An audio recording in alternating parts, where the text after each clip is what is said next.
Dijo Einstein, Dios no juega a los dados, todo se transforma. Un programa de ciencia.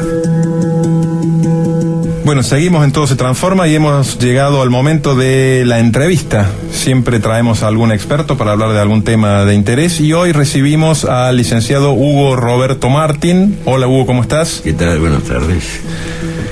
Hugo es licenciado en física, pero trabaja hace muchísimo tiempo en la Comisión Nacional de Energía Atómica. ¿Es así? Exactamente, he presentado mis papeles para la jubilación con 42 años, un mes y 2 días de trabajo en la Comisión Nacional de Energía Atómica. Contados los tiene. Bueno, sí. No te vamos a preguntar que nos digas día por día qué hiciste en todo ese tiempo. Pero la idea es hablar de energía nuclear, que es el campo en el cual vos has trabajado prácticamente toda tu vida laboral. Sí, señor. Bien, bueno, ¿por qué no nos empezás por contar qué es la energía nuclear o de dónde sale la energía que se libera? ¿Cómo funciona esto? ¿De dónde sale la energía? Para utilizar alguna idea más o menos simple, sin términos científicos que puedan complicar la comprensión de quienes no tienen una formación en estos temas, uno podría decir que los átomos, esos pequeños ladrillos que conforman la materia, alguna vez fueron construidos y para ser construidos algún mecanismo, algún fenómeno natural debió invertir energía. Energía que luego nos es devuelta cuando logramos, por ejemplo, dividirlo o fisionarlo en un reactor nuclear. Bien, o sea, tenemos algún átomo dentro de un reactor, lo dividimos de alguna forma y al dividirse nos libera parte de la energía que tenía contenida. En los reactores nucleares, ¿cuáles son los átomos de los cuales se parte? La materia prima, digamos, que después se divide o fisiona. La materia prima es el elemento químico uranio. Lo interesante en esto es que en realidad en la naturaleza el uranio tiene al menos 2 clases fundamentales de átomos diferentes. Ambos son uranios, pero difieren en la cantidad de partículas que hay dentro de su núcleo. Bien. Solo uno de ellos, el llamado 235, porque esa es la cantidad de partículas que posee, es el que sirve para ser fisionado en reactores nucleares que pueden producir electricidad. Bien, es decir, en la naturaleza hay 2 tipos de uranio, ¿suelen estar mezclados? Están mezclados en forma natural y eso da lugar a ciertas opciones tecnológicas que permiten enriquecer ese pequeño porcentaje en que se encuentra el uranio 235, que es el 0,7% nada más. Ajá. Para hacer reactores en una línea tecnológica que es la que ha tomado mayor cuerpo en el mundo, digamos, a nivel comercial. O sea, de las 2 variedades, déjame que use palabras corrientes, de las 2 variedades de uranio que hay, el que realmente se divide y libera energía en un reactor es el más escaso, mucho más escaso. Exactamente. ¿Y cómo es esto de enriquecer? O sea, ¿cómo se hace para aumentar la proporción de uranio que nos sirva para ser dividido? ¿Cómo se hace eso? Con bombas clases de átomos son uranios, es imposible separarlos químicamente. Por lo tanto, hacen falta procesos físicos similares a los que se utiliza para destilar el petróleo. Cuando uno calienta en una columna un determinado gas, los átomos más livianos se mueven más rápido que los más pesados. Algunos van a parar a la cabeza de la torre, otros quedan al nivel del pie de la torre. Y si uno luego toma ese material de la cabeza de la torre y lo vuelve a introducir en otra torre, en miles de procesos de este tipo, puede lograr enriquecer porcentualmente este bajísimo contenido de uranio 235 que hay en la naturaleza. Es decir, se hace en algo que son como hornos, utilizando calor. Se puede hacer por 2 metodologías, o pasándolo a través de una membrana en el cual se difunden más rápidamente algunos átomos que otros, o mediante lo que se llama centrifugación, en el cual los átomos más pesados van a la periferia de un movimiento giratorio más rápido que los átomos más livianos. Bien, a ver si entendimos. Entonces, se aplica algo que uno podría decirlo muy a lo bestia, una especie de filtrado cuando se usa una membrana o una centrifugación. Sí. Lo de los hornos fue como una analogía con lo del petróleo, no se usan hornos aquí. Lo de los hornos fue una analogía en el sentido de que cuando se destila petróleo lo más liviano va arriba, lo más pesado queda abajo. O sea, o se centrifuga o se aplica alguna clase de filtrado. Bien.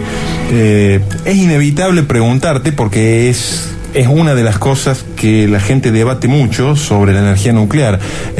¿Es peligrosa, no es peligrosa? ¿O con qué límite es peligrosa? ¿Cómo hacemos para saber si es seguro vivir cerca de una central o no, por ejemplo? La palabra peligrosa me parece que no es la mejor palabra, porque la percepción del peligro es muy subjetiva. Hay personas que entienden que es muy peligroso andar en moto y otras que realmente no les preocupa andar en una moto. Entonces hay un término que me parece un poco más preciso, que es el término de riesgo. Existen riesgos derivados de cualquier actividad humana, y ninguna actividad creada por el hombre tiene riesgo nulo. La cuestión es llevar ese riesgo a niveles razonables. La palabra razonable suele ser el centro de la cuestión. También es bastante subjetivo, porque cada persona entiende lo razonable, pone el límite de lo razonable en un lugar diferente. En realidad tiene algo de subjetivo, pero en realidad la sociedad acepta en forma natural ciertas actividades humanas que implican un riesgo y lo toma como aceptable. Todos hemos llegado aquí en algún vehículo automotor, ómnibus, taxi o lo que sea, y sin embargo eso implica un riesgo de 10 muertes por día en promedio en la República Argentina. Nadie justifica que muera ninguna persona en un accidente, pero la sociedad en su conjunto se comporta de tal manera que entiende que el riesgo de utilizar automóviles es un riesgo aceptable.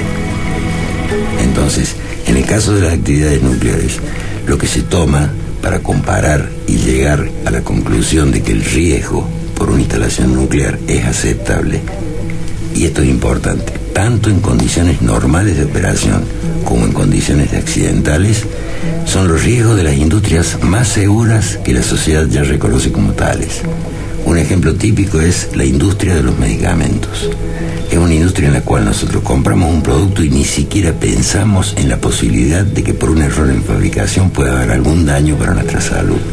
Y sin embargo, hay errores en la fabricación, y muchas droguerías, digamos, retiran del mercado lotes íntegros por haber cometido errores en la fabricación. Sí, también con los alimentos pasa otro tanto, ¿no es cierto? Con los alimentos es algo más cotidiano, más frecuente, y depende mucho de las buenas prácticas que se utilicen, pero con los medicamentos uno sabe que tiene ciencia y tecnología de punta, de primer nivel, y entonces realmente confía plenamente en que eso ha salido al mercado en buenas condiciones.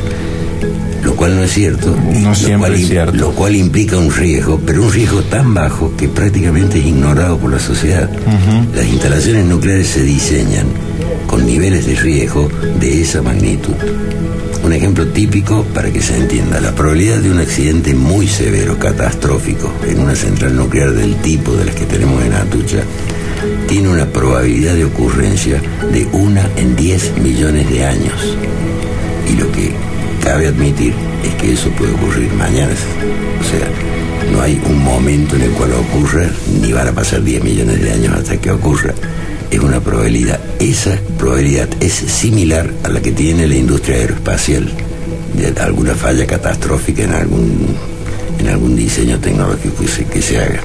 Está bien. Me parece, poniéndome un poco del otro lado, me parece que la percepción, ya que hablamos de percepciones, es que una falla por ejemplo, en la fabricación de medicamentos o en alguna cuestión aeroespacial, una falla allí puede producir algún efecto catastrófico para un grupo acotado de personas, mientras que uno se imagina que una falla grande en una central nuclear puede ser una catástrofe ya a un nivel más importante, porque, a ver, yo entiendo que esto se maneja en términos de probabilidades, de riesgos, límites de riesgos aceptables, pero cuando se habla de accidente nuclear, inmediatamente en la cabeza de la gente surge Chernobyl, por ejemplo, ¿no es cierto? Sí. Que ha sido lo más catastrófico que ha pasado. Realmente Chernobyl fue una de las peores catástrofes de la historia nuclear, pero también hay un manejo a veces tendencioso de la información. Lo real hasta el momento, por causa de las radiaciones, en Chernobyl han muerto no más de 54 personas, tal vez alguna más que no me he enterado, pero eso es el total de muertes producidas por el accidente en sí mismo por las radiaciones. El resto, que sí son cientos de miles, 200.000 liquidadores se llamaban, han recibido efectos, pero que no producen la muerte y que pueden ser en muchos casos tratables. Y muchas de las muertes provocadas también, que se le adjudican a Chernobyl, fueron provocadas por el incendio mismo, por la explosión, por caídas de techo, por caídas de muros. Uh-huh. Muchos de los bomberos que intervinieron en la primera emergencia murieron por esas consecuencias. Ajá. El tema es que realmente Chernobyl fue un desastre y de eso se aprendió mucho. Atucha 2, la planta que arrancó en Argentina el año pasado, tiene previsiones de seguridad que resultaron del aprendizaje de Chernobyl. Uh-huh. Es decir, es sustancialmente más segura que la planta de Chernobyl. Lo es, y también ha tenido en cuenta lo ocurrido en Japón, con la diferencia de que no esperamos que pueda haber un tsunami en la costa del río Paraná. Eso sería realmente inimaginable. Pero ha sido considerado en la evaluación de riesgos. Bien, bien. Vos nos hablabas recién de gente que falleció a consecuencia del accidente de Chernobyl y de otra que fue expuesta a radiación y tiene consecuencias. Serán más o menos graves, habrá todo tipo de casos por la exposición a la radiación. ¿Nos podés dar una idea? Yo sé que no sos médico, pero una idea muy somera de qué le pasa a una persona sometida a radiación intensa. En realidad hay diferentes tipos de radiaciones. Si nos limitamos solamente a las radiaciones de origen atómico, las que se producen dentro del núcleo de los átomos, sí. Este tipo de radiaciones tienen una característica particular.